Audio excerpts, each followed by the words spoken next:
Hello everyone. So, papakita ko yan na namon mga pinanmalit at taklaban.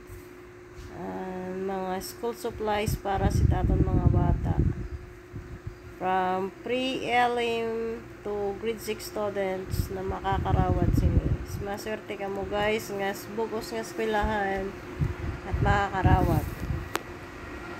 So, unang sa tanan, pasalamatan natin mga sponsors sining atong plano papanhatag si school supplies para sa mga bata. At least, mababawasan at kagastoson sa mga parents. Diri man kompleto, pero kinasing-kasing ininamon nga hatag para sa mga eskwela.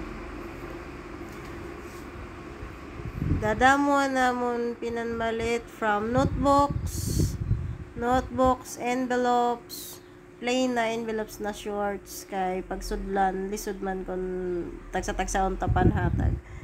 Nakapak na ato ni panhatag nga nakapak. So may kita notebooks, envelopes, ballpen, pencils, and crayons. Pad from pre-elim, since pre-elim is grade 1 pad it gamit, so asya atong yun papalit from pre-elim to grade 6.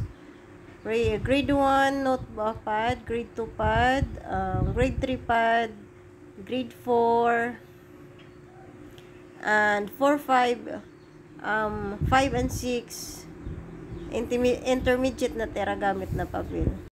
Again, magpasalamat kita sa aton mga sponsors, mga kinasing-kasing nira nga hatag para sa aton para mas success and